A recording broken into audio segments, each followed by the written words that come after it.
Shalom sahabatku, kembali sebelum kita merenungkan kebenaran firman Tuhan di pagi hari ini, mari kita sama-sama berdoa.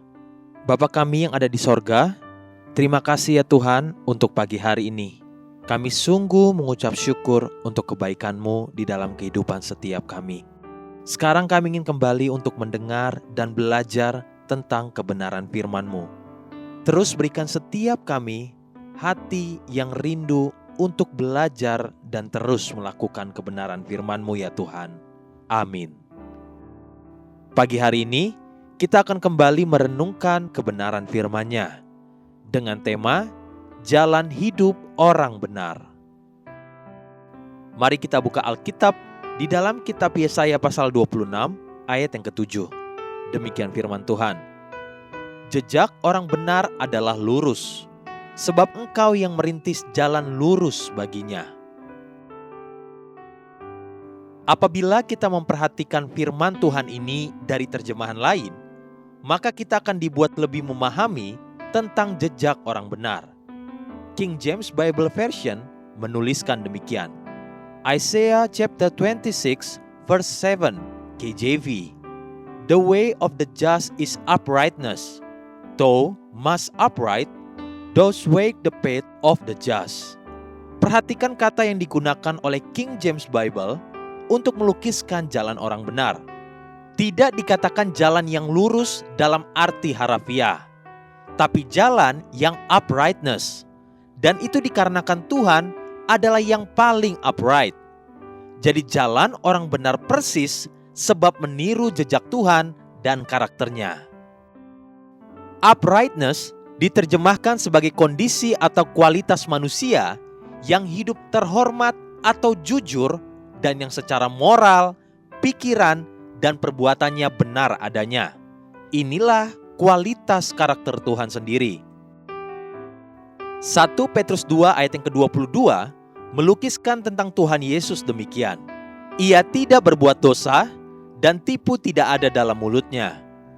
Panutan atau teladan yang seperti demikian itulah yang menjadi tuntunan bagi langkah orang benar.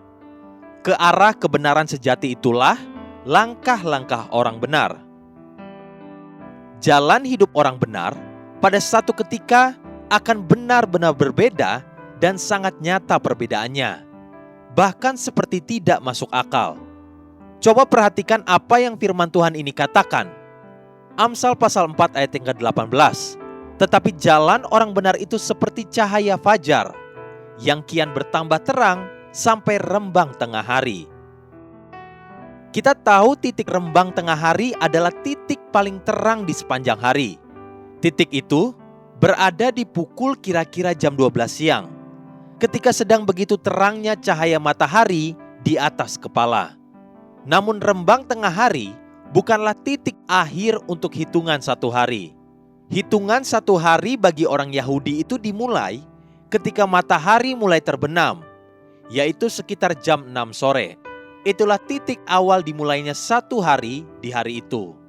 Kemudian akan berakhir sampai jam 6 sore hari berikutnya. Itulah perjalanan satu hari. Jadi peristiwa rembang tengah hari bukanlah akhir dari perjalanan satu hari. Masih ada beberapa jam lagi di depannya. Dan secara natural, terang selanjutnya di hari itu, setelah rembang tengah hari, akan berangsur-angsur redup dan mulai hilang cahayanya. Namun tidak demikian dengan jalan hidup orang benar. Amsal pasal 4 ayat yang ke-18 berkata, tetapi jalan orang benar itu seperti cahaya fajar, yang kian bertambah terang sampai rembang tengah hari. Jadi jalan hidup orang benar itu akan mencapai titik rembang tengah hari dan akan terus-menerus berada di titik itu sampai selamanya dan seterusnya. Bukankah demikian dengan Kristus Tuhan dan Juru Selamat kita yang juga adalah panutan kita? Dimulai dengan perjalanan yang sangat sederhana di palungan, sampai di Golgota, lalu naik ke surga. Namun di titik di mana dia tertunduk mati dan menghembuskan nafas terakhir, titik itulah rembang tengah hari baginya. Lukas pasal 23 ayat yang ke-44 mencatat, ketika itu hari sudah kira-kira jam 12, lalu kegelapan meliputi seluruh daerah itu sampai jam 3. Justru pada titik rembang tengah hari itulah sejarah mencatat, matahari seakan-akan tidak mampu bersinar, atau mungkin justru sinar matahari itulah yang tertutup oleh betapa besarnya cahaya yang memancar dari atas kayu salib orang benar itu. Bukankah Yesaya sudah menubuatkannya ketika dikatakan di Yesaya pasal 24 ayat yang ke-23 demikian, bulan purnama akan tersipu-sipu dan matahari terik akan mendapat malu, sebab Tuhan semesta alam akan memerintah di Gunung Sion dan di Yerusalem, dan Ia akan menunjukkan kemuliaannya di depan tua-tua umatnya.